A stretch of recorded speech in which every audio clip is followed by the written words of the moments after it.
Ladies and gentlemen, please rise and join Sam Glazer for the singing of the American National Anthem and the Hatikva.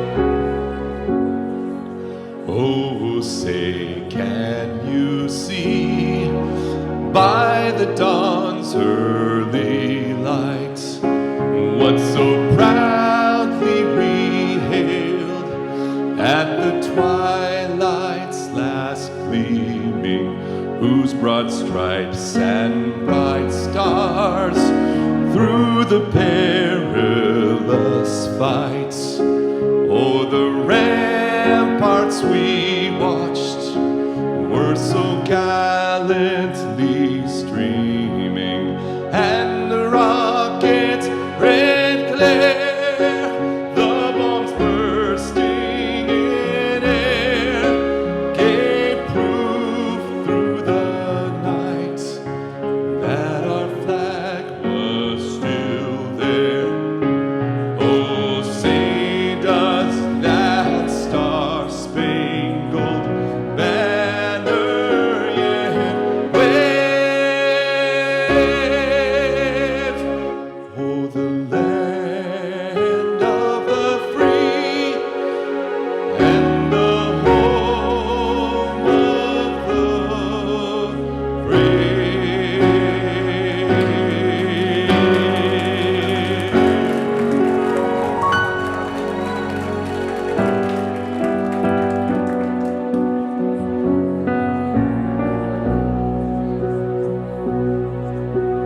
Kolot balevav penima, nefesh Yehudi homiha, ulfatei mizrach kadima, ayin letzion tzofia.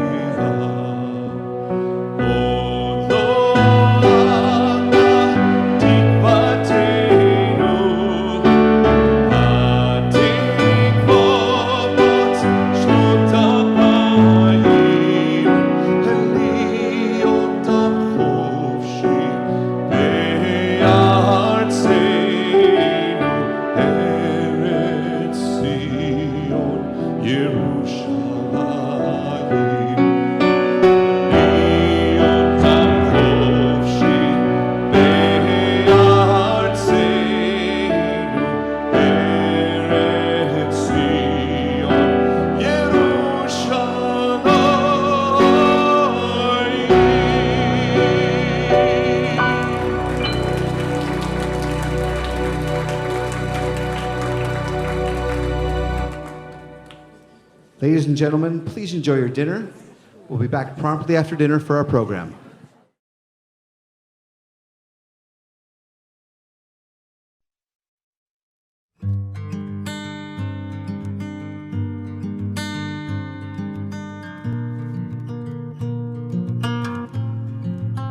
אקריא לפניכם את מגילת היסוד של מדינת ישראל.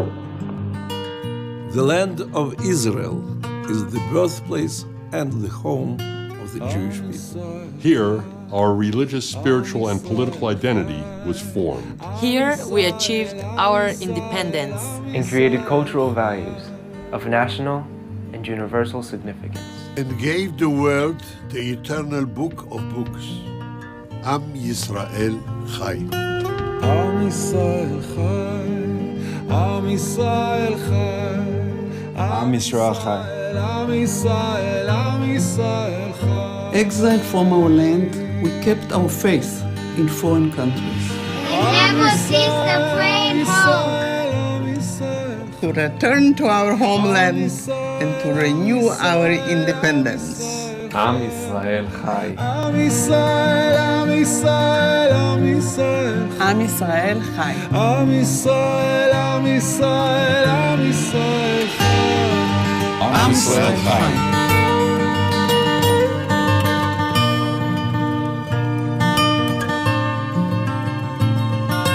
through our historical and traditional connection. We strove in every generation to return to our ancient homeland. And in recent times, we have arrived in numbers. Pioneers and defenders. Flourishing in the wilderness. Reviving the Hebrew language. Building cities, villages, and towns. Creating a thriving community. With our own economy and culture. Loving peace, but knowing how to defend ourselves. We brought the blessing of progress to all people in our country. Am Yisrael Chai. Am Yisrael, Am Yisrael Chai. Am Yisrael Chai.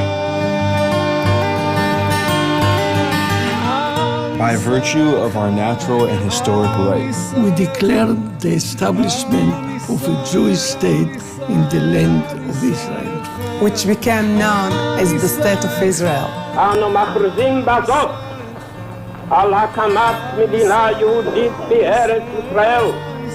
היא מדינת ישראל.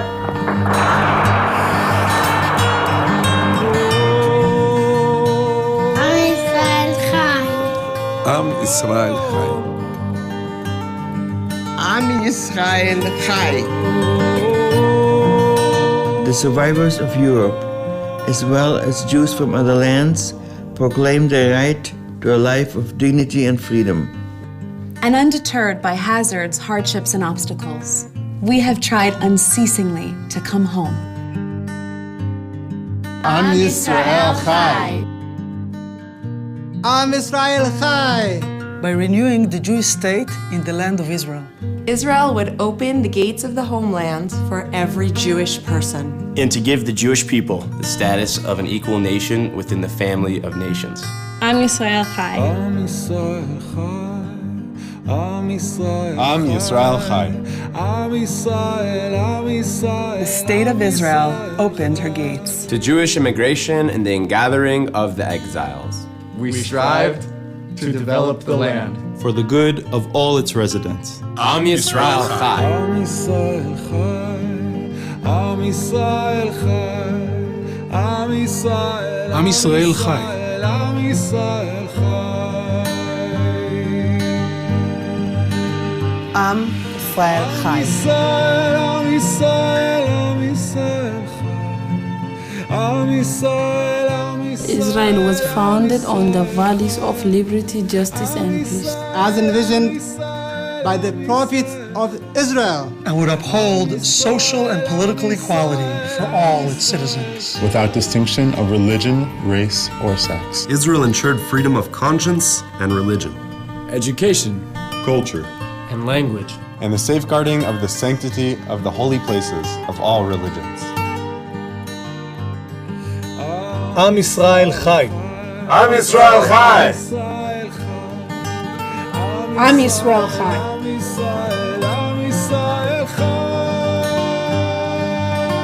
Am Yisrael Chai.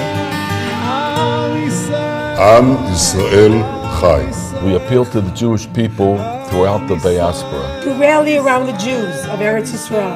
Through immigration, through support, and through building, and to stand by us. In our struggle for the realization of our age-old dream of the redemption of Israel.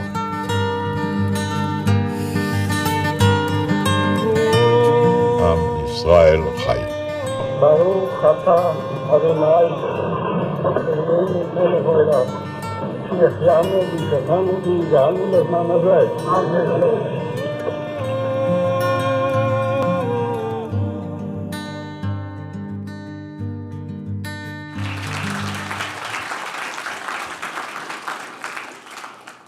Good evening, everyone, and welcome to the annual Aish Trustee Gala.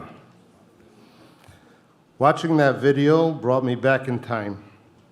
Just 1 month ago, I was standing with 90 of my Aish brothers in Yerushalayim, watching the same video, excited, inspired, and let me tell you, we were all crying like babies. My name is Erez Goldman. I am an American-born Jew, grandchild of Holocaust survivors from Lodz.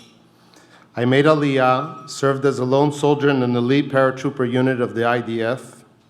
I married a lieutenant in the IDF. And now my daughter, Mai, who just graduated high school here in Los Angeles, just made Aliyah and is about to serve in an elite IDF unit as a lone soldier.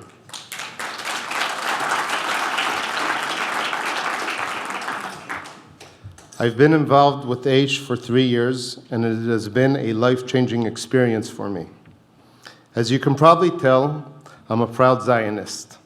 In fact, my life revolves around Israel and the Jewish people. I serve as the executive director of Israel Bonds, and I chair the Israeli Scouts with over 400 children. Why do I love Aish so much? Well, the answer is simple. Just look at tonight's gala theme. Israel and the Jewish people are one. This is an idea that Aish has been teaching for over 40 years. Aish has that ability to connect us to our Jewish values and our traditions, connect us to our promised land, and connect us to each other. Thanks to Aish, I'm a better father, I'm a better husband, I'm a prouder Jew, I'm a prouder Zionist, and I am not alone. I am surrounded by my Aish brothers and sisters, and we are impacting and empowering our families and our communities to strengthen our Jewish identities. Take a look.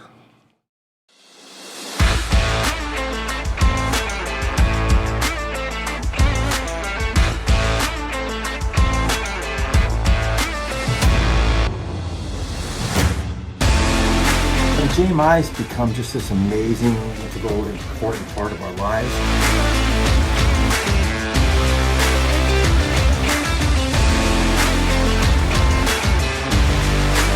The connections are so strong and so vibrant, and it really adds a lot of depth to my life. I went on the 2019 Israel trip. I had an incredible experience, a life-changing experience. Thank you for allowing me to be part of this amazing organization and helping me become a better man, father, and Jew.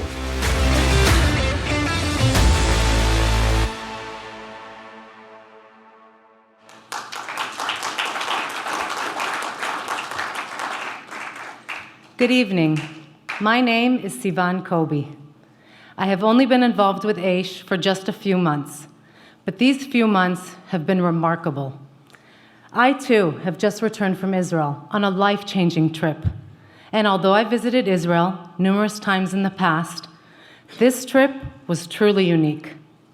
I would like to share with you just a little bit of my incredible experience. Being educated daily by amazing philanthropists and Rebbitzins was my highlight. I learned and took home all that I could absorb from their wisdom and knowledge. I'm so excited to be part of this journey, and I can't wait to see where it's going to take me. I feel like I want all of my friends to join me, and I can't wait to go back again. Here is just a little taste of what we've experienced.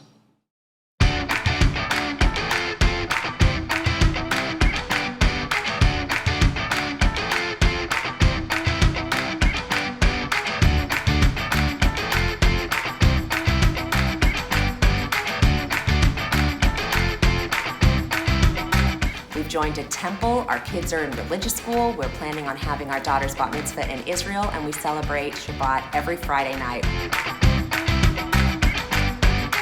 I never realized how much Jewish wisdom could be so impactful in my day-to-day life.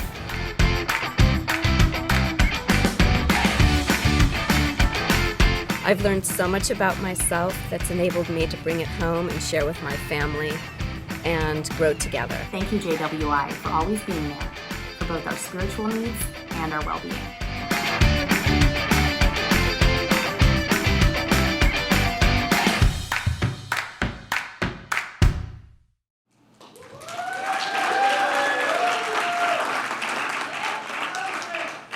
Hello, good evening. My name is Allison Hernandez. I'm a part of the Aish Young Professionals Division. 3 years ago, when I was returning from China with a UCLA study abroad program to begin my master's degree at USC, I was thankfully connected to Shira Malul, and have been blessed to be part of the Aish community ever since. Since being involved with the Young Professionals Division, I've been able to connect deeper to my Jewish identity, make lifelong friendships, and keep Shabbat every week surrounded by amazing people. It's with sincerest gratitude to Aish that I've been able to connect to my Jewish heritage and commit to growth in such a powerful way, surrounded by an incredible community. Now, I'd like to give you a glimpse of our program. Take a look.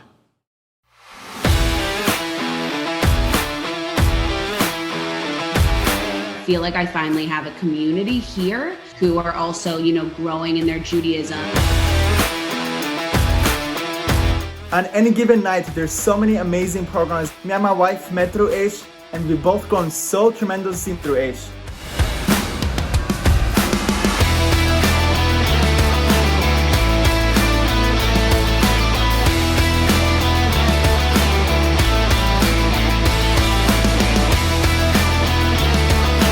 In a city with a plethora of Jews, opportunities, stimulation, anything that anyone could want, it keeps us grounded. It keeps us wanting to grow in our Judaism.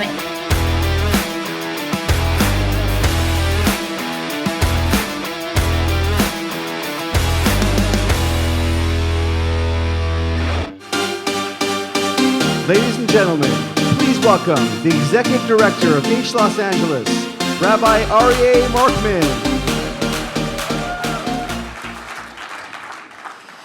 Welcome to the Aish LA 39th Annual Gala. Thank you, Erez and Sivan and Allison. You make us look so good. I'm asked all the time, what is Aish? Well, you have seen, that's Aish. Aish is the thousands of young professionals, moms and dads, who through our programs are connecting to Judaism and to each other and to the land of Israel. Aish is all about helping people realizing their vast potential. Aish helps our students meet and marry and raise families. Aish creates strong and caring communities. And by connecting our students to Israel, Aish is helping to build and defend the land of Israel. Last month, we sent more than 70 students, moms and dads, to tour Israel on separate trips, and they learned about their very special heritage. We're on track to send, in the year 2022, over 200 young professionals and moms and dads. And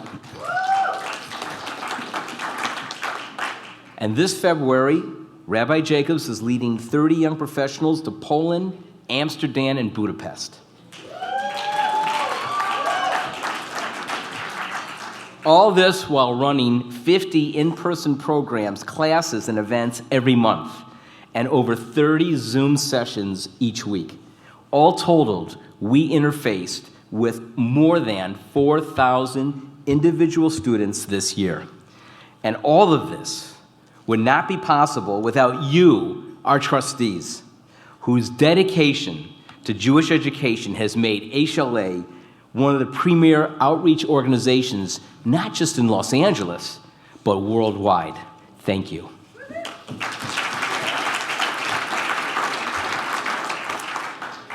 Sadly, this year we lost two of our trustees, Mort Maurer at age 103, and Dr. Bill Josephs at the young age of 72. Mort was our oldest student, still learning with us almost to the end. And Dr. Bill Josephs was a vital part of our Aish success for almost 40 years. We're forever grateful to Mort Maurer and Dr. Bill Josephs for everything they did for Aish, and may their memories always be a blessing to their families, to Aish, and to the Jewish people. This year's theme of our Trustee Gala is Israel and the Jewish people are one. We are eternal partners. Aish Israel and the Jewish people cannot exist without each other. The Talmud teaches us that we need partners in order to be successful in our endeavors. Partnership makes us stronger. Partnership allows us to grow. Partnership allows us to reach our potential. And in the relationship between Israel and the Jewish people, each partner plays a vital role. Israel provides a homeland for the Jewish people in a world that has expelled us throughout history. It is our sanctuary from religious and national persecution. And it provides security for us in the world where anti-Semitism flourishes even today. And just as much as we need Israel, Israel needs us. We must defend it from invading armies and disingenuous social media that is full of lies and incitement. Israel needs the Jews to live a life of purpose and holiness, so to bring about the unrealized possibilities of the Promised Land. Tonight, we have two special people in our midst. Our keynote speaker, Noa Tishby, who is one of the most sought-after speakers in the Jewish world, and our honoree, David Wiener.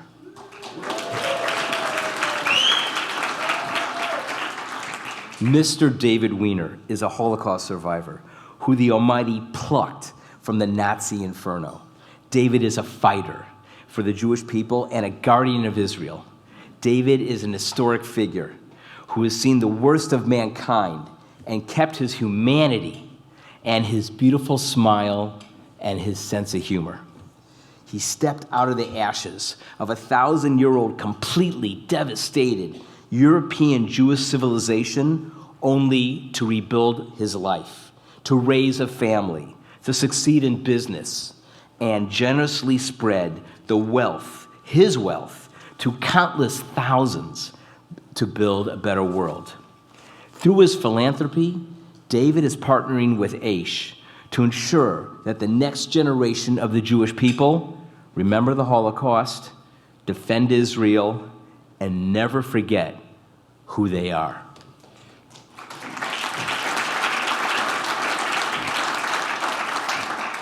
Let us come to appreciate and understand the essence of Mr. David Wiener.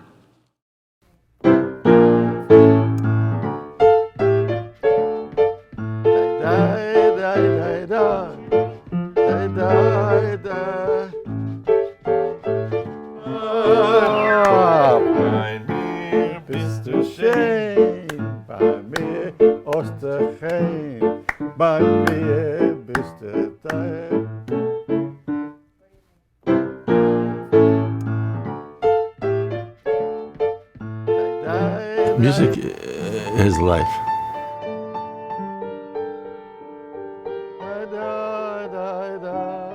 I come from a very poor home, had a good life, a poor life, but a rich life with love. My father was an Orthodox Jew. We were 8 brothers, 1 sister. We were a very close-knit family. It was unbelievable, the love we had. My father was a strict man. My mother was my angel. The only thing I can say to you, I see my mother standing up, smiling, the tears come out, happy to see the whole family together for Shabbat. The message is in our house and be a mensch. Don't forget who you are. That didn't forget. That did not forget. Help me, guide me, it guide me.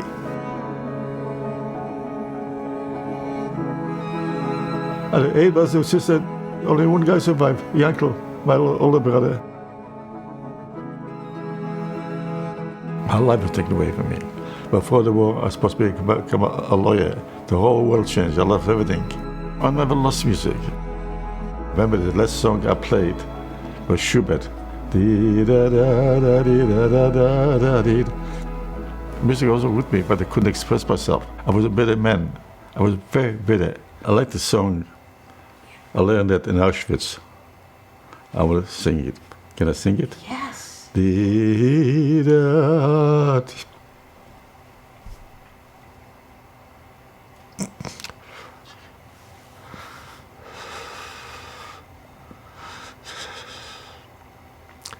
This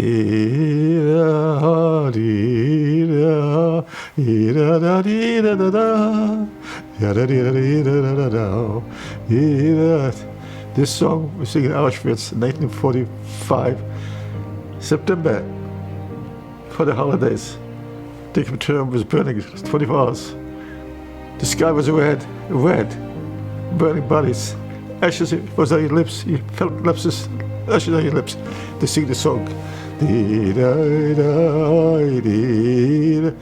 sing, live with that. I live with that. I live with that. I see picture myself against the wall. Sky was red from the ashes. The sky was red. Stay with you. Stays with you. We made it. We paid a high price for Israel. Every Jew should be proud to see that, what we did. Israel gives you pride, strength to be a good Jew. I met my wife, Renee. She knew I couldn't say I love you. Well, she's a survivor too. She knew my pain. I was frozen. Step by step, she had frozen me. Life goes on. And I have two wonderful kids. Life has a purpose. Be proud of what you are. Don't deny it who you are. Don't deny it. Every child will lose. It's a crime. We have to help each other. We need every Jew. ACE is a wonderful organization. Has to be supported and should be supported. This organization brings them back to show what they are. We need them. Keep up the work. Be a proud Jew.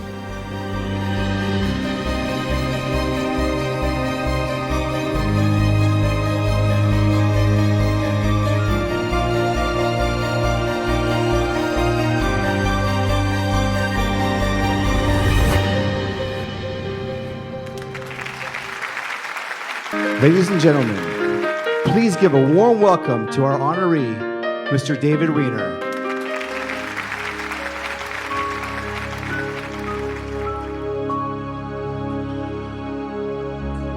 We're going to start with the song featuring David that he sang in the Holocaust, and you heard it in the video. Would you like to say a few words about This song, 1945 was August or September. The sky was red. It was burning us alive, 24 hours a day. I had ashes on my lips for buddy. And it was three guys sitting against a wall, singing a song. I don't know the lyrics, but the melody.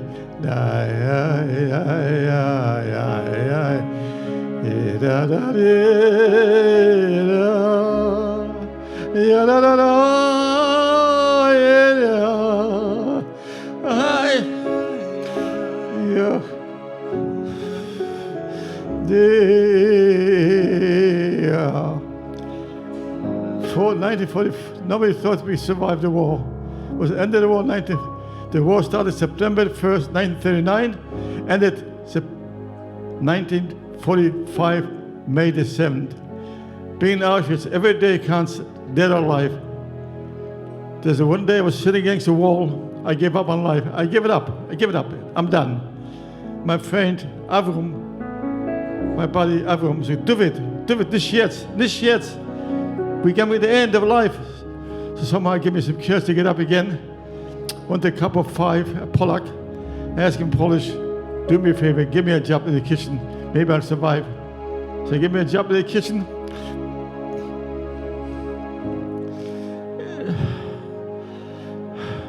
The heat was warm, my body. After 5 days, I left me alone. Back to the camp, Capo, Barrack 5, 4, 5, I don't know exactly. Then the guy comes in and our barrack said, we need mechanics. So I'm a mechanic. I come from a Hasidic home. Never seen a barrack. I volunteered. So it took us out 2 days later. We went out outside with a big table with white shit covered up and 3 fucking, pardon my French, Gestapo sitting. That I was a Beruf, profession. Schlosser, I'm a mechanic. And I said, I'm a Schlosser, my father's a Schlosser, and my grandfather a Schlosser, my grandfather. My dad name is a mechanic, my father's a Hasidic Jew, Gary Rebbe. Anybody say Gary Rebbe here? Was it Gary Rebbe? Gary Rebbe. So it took us to Germany, working at Messerschmitt. Okay. Look at me again. I'm a human being. I love my mom and daddy. They're wonderful people. They don't hurt anybody. First Friday night, my mother took away food from me, from other kids, put it in a schüssel to somebody else, had less than we had. So David, guy, give somebody else. So I went to the party. He said, where did he come from? I said, I don't know where. I don't want to say who he gave. That's my parents. You don't find people like that. It's impossible.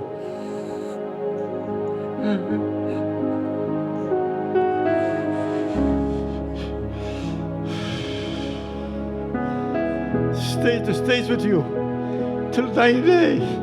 You live with that. You live with that. Sorry, that was part of the day. Go ahead, sing it.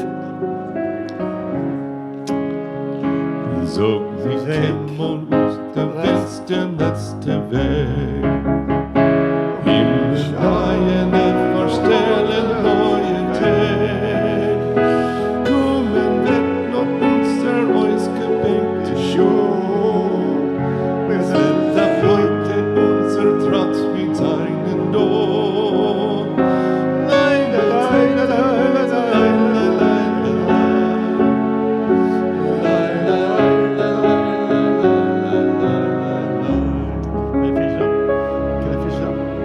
This song was played 1944, July. The German knew the war was over. The Russian was in Lublin, not far from Dublin. We had the guts, always had the guts to sing a song. We were supposed to go to the camp, work on cement, whatever it is. We started singing a song. They couldn't take us. They made a sharp U-turn. We all fall out on the street. But they didn't give up. 5 years later, we were liquidated in Dublin Lager. Yossel, where are you, Yossel? They sing a song, they couldn't take it. So, with a sharp U-turn, we all fall out from this year. And a few days later, we loaded up on a train, not a train, with the cows living there, what do you call it, a train? And tied their heads down with wires. It took us away. We went to Chesterhover. Me and my friend, they're open a little bit. You have to go washroom, pischen. Somebody has to go next, kick it out, pischen to the small little door like this here. But it stopped the train, Chesterhover. So I said to my friend, let's escape. Let's run now. So we escaped. We escaped from the train. And after a while, they was running after us with the rifle. Stop! Shoot! We're going to kill you. So I lay down on the floor, heads out like this here, my friend two next to each other. And one bastard is ready to shoot. You feel it? Rifle. The other guy said, no, let's not shoot him. Listen to me very careful. The bullet is too expensive for me. So they shoot us, we take us to jail. Have time, still time talk. The jail, so the guy was sitting on a chair with a car chick, we call it. Started beating us up, left to right. Where you come from? We said, far away. Name. Then David Wiener, my name to Josef Kowalski, a Polish friend of mine. They beat us. We're singing on a chair, they're singing a song. Meine Heimat stürme, gerne wann ich mit da, da. The song by hitting you left and right, playing the gramophone. After 3 days, in the, never mind. Took us to jail. When we filled us up, so one guy, a tall fellow, was with Chesterhover. So we didn't know who the guy is. So I said, Amku, do you know who Amku is? He's Jewish. I said, yo. It felt so good. I said, what's going on here? 3 days here. If the 3 days pick you up, load you on a truck. The left turn to go to the cemetery, they shoot you down. Machine gun. Right turn to put you on the train Auschwitz. We went to Auschwitz. Twice again. And the Warsaw uprising, we had two uprisings, the Jewish uprising and the Polish uprising. The Polish Warsaw uprising. All the intellectual and the they were laying on the floor. You could not get up without permission. So one guy, God is my witness. God, where are you? He stood up. The German guy came with the rifle, knocked his brains out. The brains come out on the left.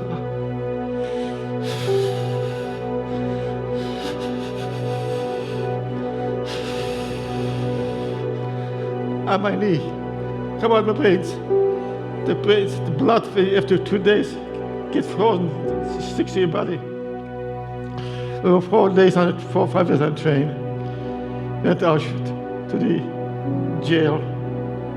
And the same thing, so where you come from. And I stick to one thing, we live far, far, far away. So why did you go right away? I want to see my grandmother in German. Lucky, I survived the war because I spoke German. I spoke German before the war. So I was lucky with that. And so I was saying here, I said, God, if God exists, please shoot me. I don't want to live anymore. Many times I wished to God to shoot me, I didn't want to live. But they didn't listen to me. They didn't listen to me.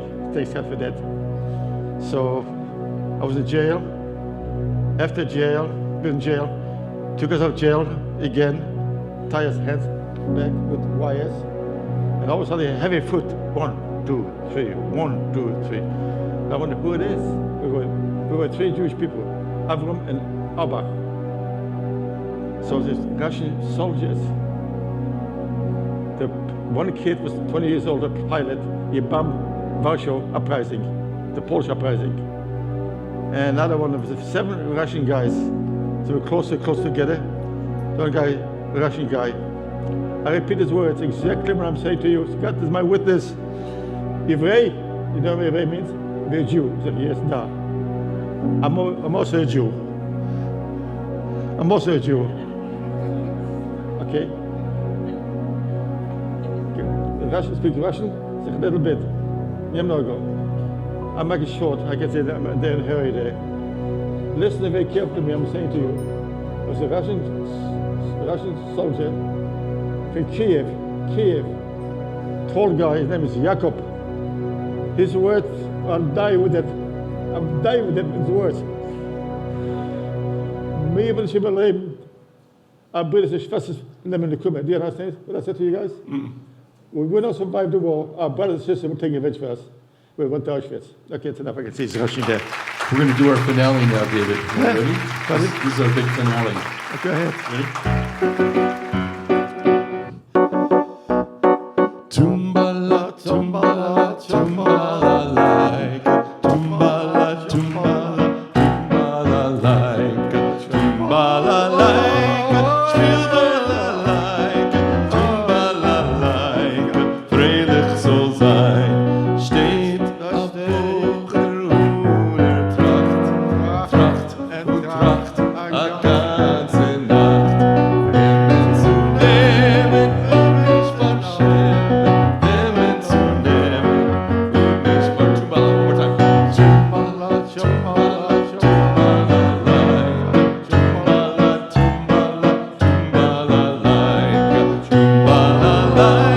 tumbala, tumbala, tumbala like, tumbala like, tumbala like, tumbala like, freilich soll sein. Let's give it up for David Wiener, my friends. Ladies and gentlemen, please welcome back Rabbi Markman to present the award to David Wiener. That was intense. David. On behalf of Aish LA, I want to thank you for your friendship, your incredible generosity, and above all, for reminding us of who we are. I am.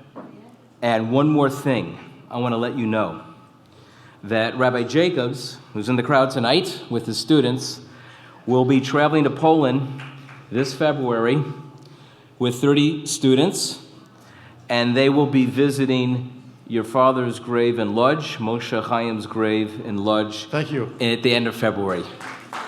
We love you, David. Can I say something? It's 2 minutes, that's all. Give me 2 minutes. I want to present you an award. And this is in honor of David Wiener, survivor, philanthropist, and fighter for the Jewish people. Thank you for your generosity and your song. Aish LA, December 8th, 2021. So, thank you. Yes, if you would. That's it. My father, let him rest in peace. 2 things in life he had. The family, we were 8 brothers, 1 sister. That's his life. Got Shield and Davening. He was a tzaddik. That's my father. When I went down the synagogue in Lodz at night, I came up upstairs, said, Tate, what verbrennt the shield? He didn't listen. I said once more, what verbrennt the shield? They couldn't burn it down with dynamite. I have a picture of it, maybe you see it. It's never the same. His life consists of 2 things, family and davening. Saturday morning, 6 o'clock in the morning, knock on our door, say, Moshe Chaim, come down, light in the Torah. That's his life. His life consists of 2 things, religion and the family. Als ich so van hinge, den nooit treifen. It didn't know what treifen, he stopped and hange. The burden, his number was 62. No name, nothing. So I went to Israel, it was a Jewish organization in Lodz. They told me 62, what it is. So I sell a Mitzvah. Now, did you see the Mitzvah with that? Did anybody seen it? No. Okay. So want to see it now? Am I allowed to show it? No? Okay, never mind. Thanks for coming. Talk to you again. Bye-bye.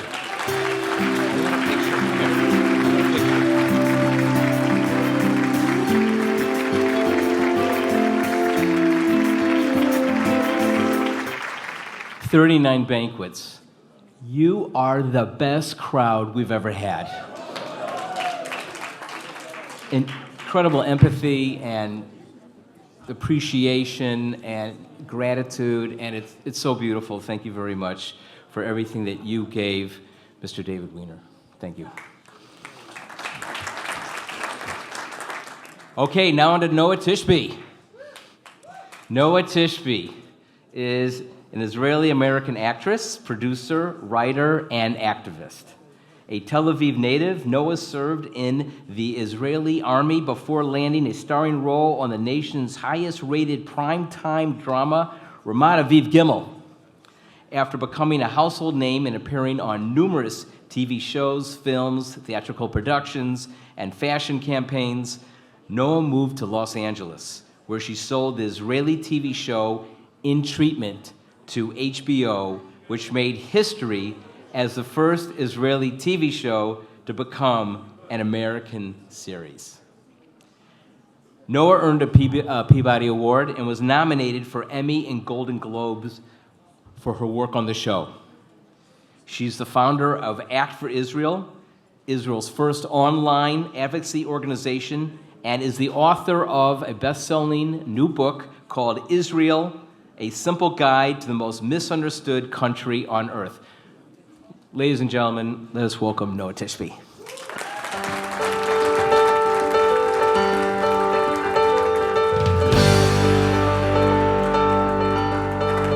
Okay. Good evening, everybody. David, is David still here? Is David here?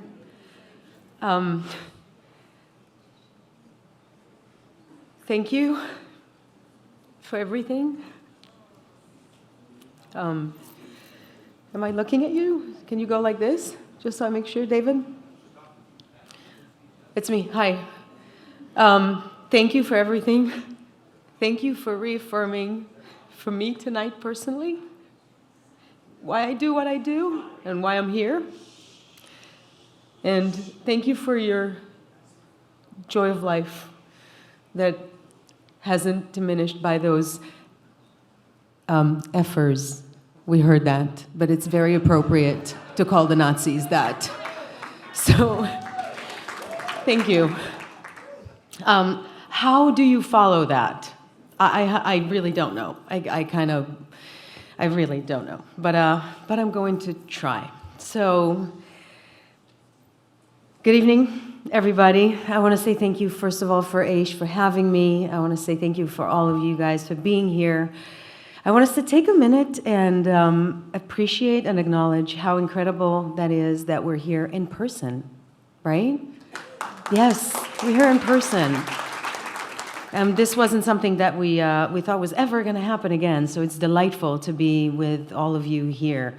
We're here with you tonight. So my name is Noa Tishby. I am Jewish, I'm Israeli, and I am an American, and very proud of all these things. So a little bit of background about me. I was born and raised in Tel Aviv to a super Zionist family. My grandmother was was one of the founders of the first kibbutz in Israel, Dgania, which is the first kibbutz in the world. My great-grandfather moved to Jerusalem in 1922 to start the Ministry of Industry and Trade in Jerusalem of the Yeshuv. He was the head of the Ministry of Industry and Trade of the Yeshuv. He brought into Israel several industries. He brought into Israel the industry of textile, diamond, marble, also breweries, which I thought was very hipstery of him for that time. Yeah, he did, and I read about it. I'm like, oh, that's so cute. My grandfather, Hanan Yavor, he was not just the first ambassador to Ghana, Liberia, Nigeria, Israeli ambassador, but he was literally the first representative that the state of Israel sent to the entire continent of Africa. It was in March 1956, and it was before Ghana became Ghana. It was still a British colony called Gold Coast, and my mom tells the most extraordinary stories of growing up in Africa and Independence Day celebrating with all the Ghanaian people. So it was a very political family. It was a secular Tel Aviv, but very political family. We used to go to demonstrations. We had ambassadors and dignitaries over for dinners. We would have political discussions at our dinner table. It's not until I moved to America that I realized it's kind of not polite to talk politics at the dinner table. I'm like, what else do you talk about, right? Growing up in Israel. But it was just kind of like the water I swim in. Do you know what I mean? When you live in something, you don't know that it's unique. So it was the water I swim in, and I took the entire thing for granted. I didn't see it as anything unique. I took being Jewish for granted. I took being Israeli for granted. I took the security and stability of Israel for granted. And most importantly, David, that's really hit me tonight. You really hit me.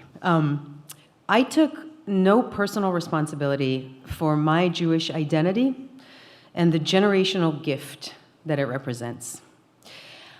I also thought anti-Semitism was gone. I'm not kidding. Like, as an Israeli, you grow up and you're well aware of the fact that, some Arab countries are not that into you, right? But I had no idea that some people in Western countries still hate Jews for being Jewish. I grew up thinking of myself as a citizen of the world. I live everywhere, right? So I was one of those. Then I became very interested in the entertainment industry. Now, I don't know if you guys have kids. So from a very early age, I became obsessed. Like, I would see kids sing and act on TV, and I was like, I want to do that. I can do that. So you have kids that have a drive to do something, and it's despite their better judgment, right? So that was me. You're a kid that just wants to do something. So that was me. I kind of decided that that's what I want to do from a very young age. So without asking, nobody from my family is from the entertainment industry, right? So I didn't ask my family anything, and I just started taking myself on auditions at like the ripe age of 12, which is now I'm mortified as a mom. It's as crazy, right? So long story short, it worked out really well for me in Israel. I became a professional from a very young age, from my teens, throughout my teens, and that quickly became my identity and who and what it was that I wanted to be defined by in the world. So a couple of years after my military service, I decided that I'm doing so great in Israel, right? So I'm gonna go and challenge myself in LA. And the challenge I got, you know, you move to LA and you're like, oh, I'm a big fish in Israel. Now I need to stand in line with all the big fishes from all the other countries and from around America. So it was challenging. I moved to this gorgeous city of ours, and I realized that it's not going to be that simple. And I did okay, as you've heard before. I did okay, but I'm just going to state the obvious, just in case you didn't know who I was and why you should know. You shouldn't know who I am. So I'm just going to state the obvious and say what I actually say in my book, just so we're clear. I did not become Gal Gadot, okay? Just if you're wondering, I didn't. But something else happened as soon as I moved here, and here's what it is. As soon as I arrived in LA, I started experiencing the severe misunderstanding that people had about Israel. And my first encounter, right, my first encounter of that misunderstanding was in LA. We're hanging out, a group of us, young kind of actors, producers, or whatever, and there was a woman there, a girl, she was famous at the time, but she ended up being a whole lot more famous. Everybody knows who she is, and we were kind of hanging out in our mid-20s. And she comes up to me one day, and she says, oh, so you're from Israel, right? And I go, yeah, I am. And she goes, so, oh, that's great. How does your family feel about you? Exactly, right? I was like, what do you mean? I think they're pretty happy. I don't know. And she's like, no, how do they feel about you being modern and all? You know, without wearing all the headgear? Yeah. She literally thought she thought Israel was Afghanistan. Now, I was very young, she was very young, but I didn't listen to her and think, oh my God, what an idiot, right? I didn't look at her and say something is wrong with her, because she was a successful and well-educated woman. But I realized right away that something about the Jewish state was not being properly communicated to the world. I found myself unable to shut up, basically.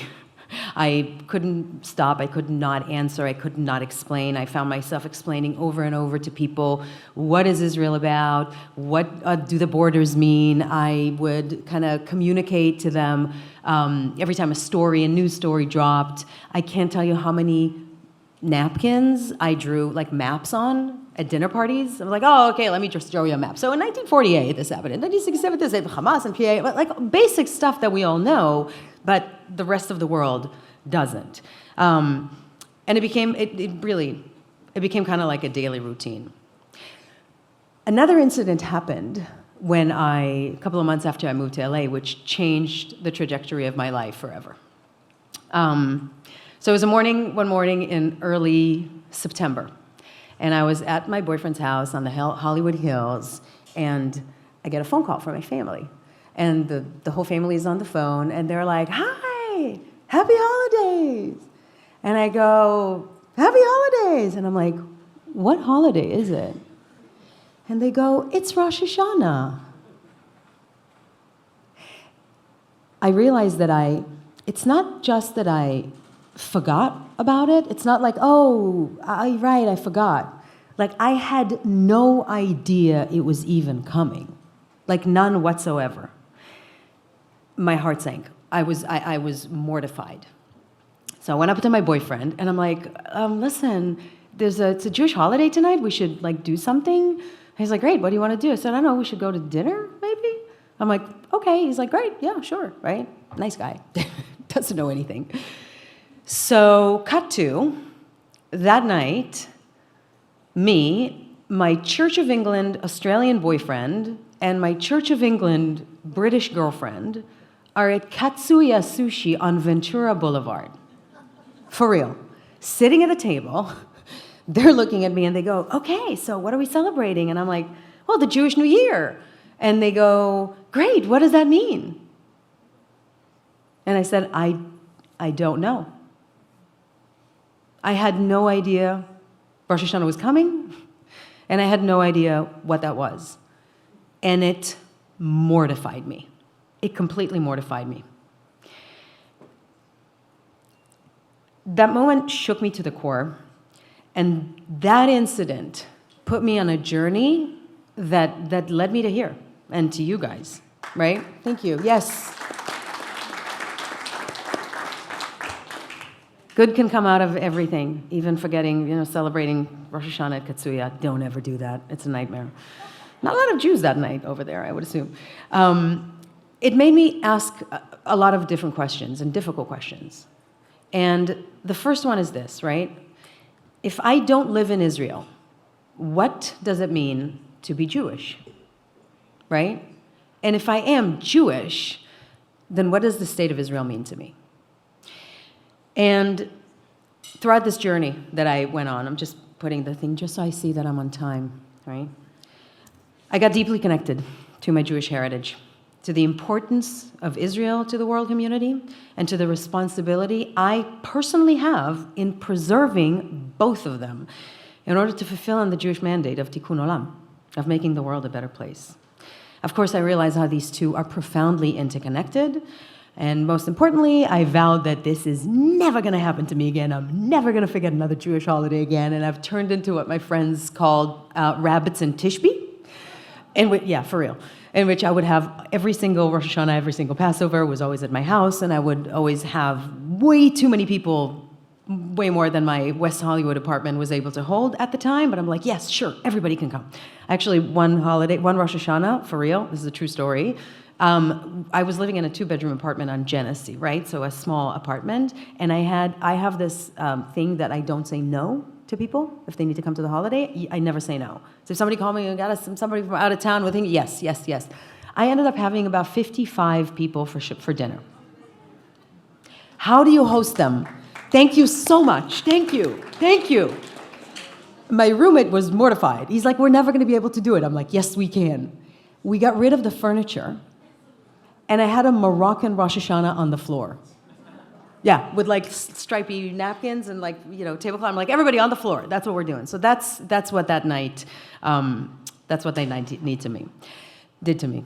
So I also obviously became a staunch activist and advocate for the state of Israel. And in 2011, I founded the first online advocacy and rapid response organization called Act for Israel, and started talking about Israel professionally all over the world, in media and social media.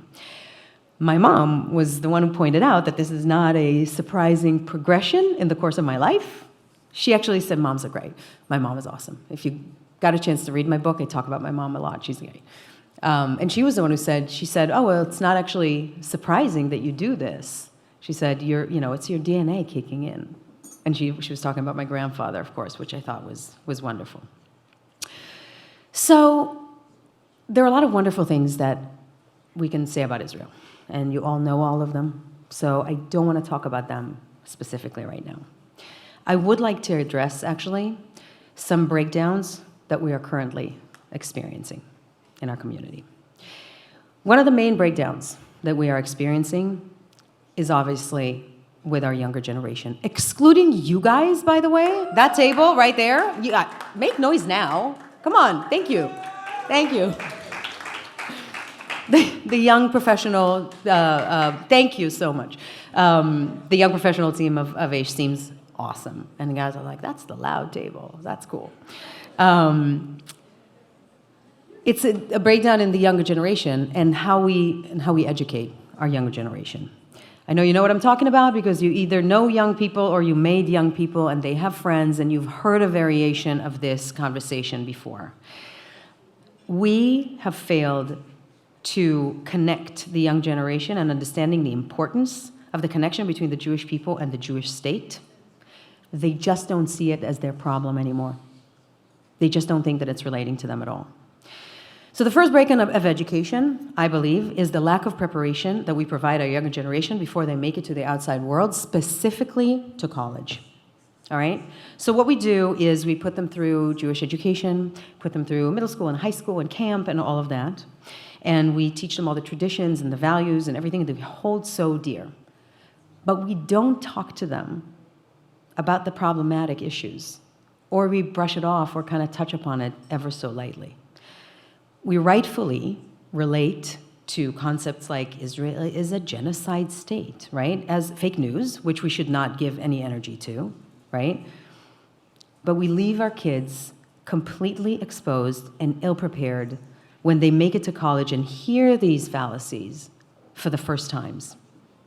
We need to address these head on. We need to be the ones to have those tough conversations with our kids first. We need to be the first ones to do this. We need the first ones to tell them, listen, when you make it to college, you may hear stuff like this, like Israel's an apartheid state, Israel's a genocide, Israel engaged in ethnic cleansing. And we need to be the ones to teach them how to answer to those questions. When they hear these concepts for the first time from someone else, what happens is that they think that we lied to them about everything, and they sometimes turn our backs on the state of Israel completely. We can't let that happen anymore. We can't. Thank you. It's a tough conversation, but we need to be able to have it. We have to be able to have it. The second breakdown in our Jewish education, our younger generation, is that they don't understand that their sense of safety and stability and freedoms are directly affected and directly connected to the existence and safety of the State of Israel. And this disconnect is best exemplified in actor Seth Rogen's words. Do you know who Seth Rogen is? He's Canadian-American. Okay. So for starters, just so we're clear, Seth Rogen's parents are Zionists. They met in a kibbutz. He went to Jewish school, he went to camp, Jewish camp, and all of that. With all that, on that particular podcast, Seth said the following about Israel. If it is truly about the preservation of the Jewish people, it makes no sense. About Israel, right? You don't keep something you're trying to preserve in one place. It just seems like an antiquated thought process. Yeah. Yeah, and that's a product of Jewish education, of modern Jewish education. There's so many things that are wrong about what he said. So many things. First of all, whoever talked about putting all the Jews in one place? Nobody ever talked about that, right? My friend, I don't know if you know Gidi Greenstein, and anybody got a chance to meet him or talk to him. He says that Jews, he has a whole book about this, he says that Jews we're not powerful, we're just very resilient, right? And he attributes a lot of that resiliency to decentralization, okay? So the decentralized worldwide Jewish communities, they're like a built-in mechanism which empowers those communities, right? So every country, every city, every this, there's like these communities. The need for a minyan, right? It forces Jews to live in communities, okay? Interact and support each other. And each one of these communities, they have their own rabbis, they have their own traditions and costumes, but all of those communities, they also interact with each other and support each other. And that decentralization of the Jewish experience, that network of support and the existence of Jews all over the world, is a huge source of strength for the Jewish people, and it is a huge source of strength for the State of Israel. And this is exactly why the Jewish diaspora is so crucial for the existence of the State of Israel. The breakdown in our young Jewish education is Seth Rogen and others' lack of understanding of this core issue. Because here's the thing. The fact that Seth Rogen, or fill in the blank on anybody else, right, that he doesn't connect the ability that he has to live freely in Canada, to move to the US, to become rich and famous, the fact that he doesn't connect that with somewhere in the back of his brain, the knowledge that there is a Jewish state and a Jewish military, just in case, is a breakdown that we have to look into. The young generation doesn't understand that they have a very different experience in the last 70 years or so. David knows. Jews that have grown up take Israel for granted. And there's no safety and stability and security and the ability for Jews to do everything that they do all over the world if there wasn't the state of Israel. We have to connect these two for our kids. We have to bring it home for them. And we must embed in our young generation why their freedoms, wherever they live, are directly affected by the reemergence of a Jewish sovereignty in the land of Israel yet again. Please applaud for that, because just for David. Jewish sovereignty in the land of Israel. Now, Israel's not a perfect country, obviously, but just like America, Israel is an idea, and it's always a work in progress. And that idea, the existence of a strong Jewish state, is an idea that's directly affecting all of us. Now, when you live in Israel, as an Israeli, you don't, right? You know what I mean? You don't really understand the importance of the Jewish diaspora to the safety and security of the state of Israel. But Israel needs our support, and needs the support all the time. And we need to protect that idea. Even if sometimes we get upset by her actions, doesn't matter what side you're on, we always need to protect her. It's kind of like, you have a child and he throws a tantrum, you still love them, right? It's the same kind of thing. On May 10th of this year, the biggest conflict between Israel and the terrorist organization Hamas erupted after Hamas started launching rockets towards cities in Israel. The two sides fought for 11 days with casualties for both sides. Something else happened on May 10th of 2021, excuse me. Our community woke up. Our community woke up. We woke up to an unimaginable wave of anti-Semitism and anti-Zionism, online and offline. The vitriol hate on social media and the pop culture appeal anti-Israel sentiments we're receiving, it was shocking for a lot of people. Now, unfortunately, this was shocking, but not entirely unpredictable. So we've seen this shift for many, many years. Here's what's been going on, right? At first, Israel's enemies tried to defeat her through military action, and they failed.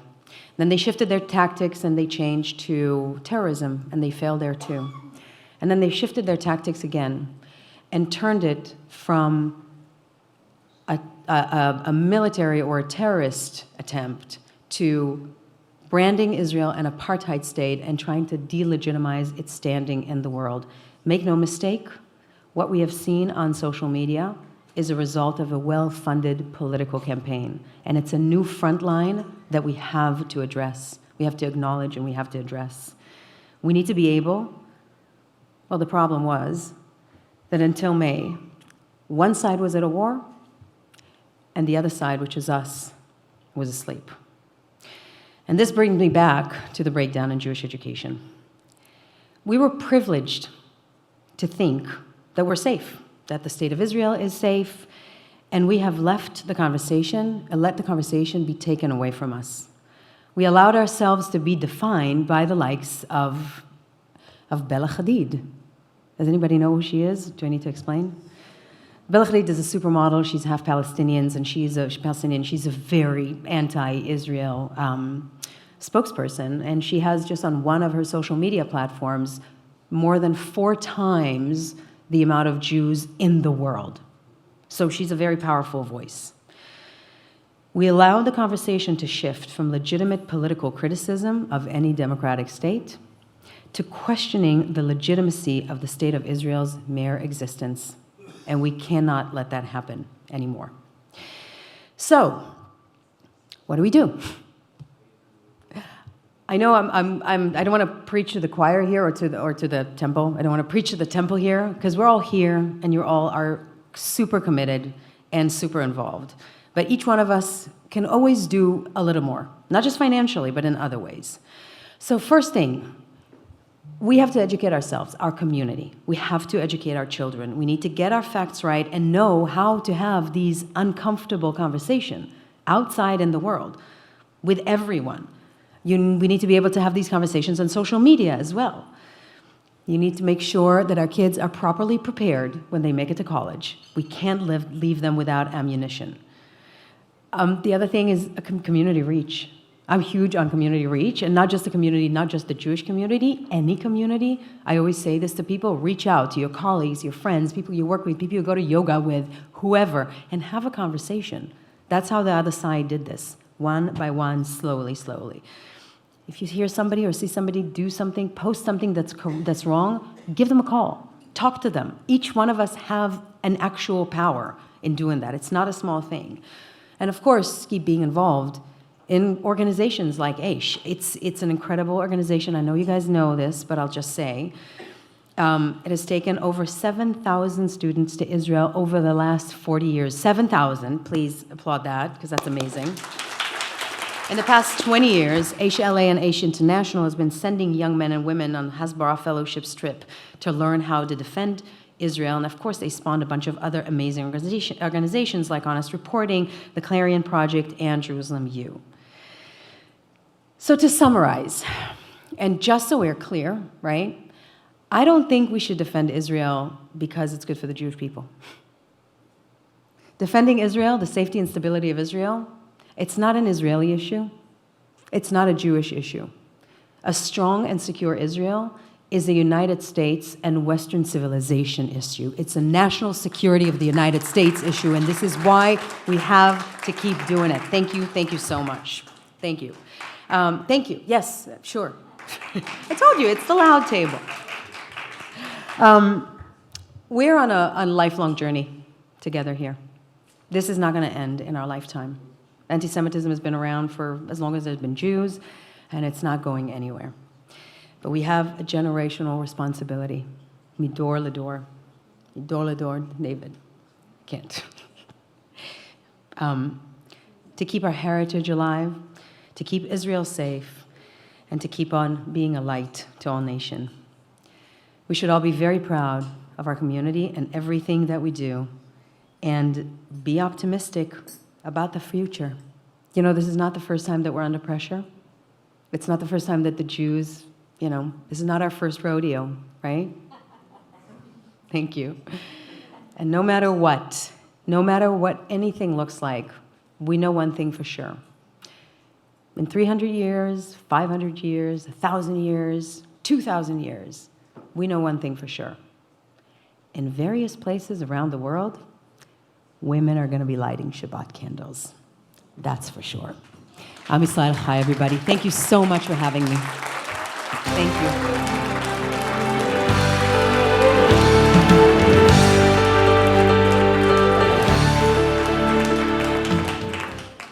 So thank you, Noah. We need 1,000 people like you emerging from Hollywood with the strength of communication to do that. Thank you. And before we close, I just want to thank Sarah Weintraub for putting together this incredible program tonight.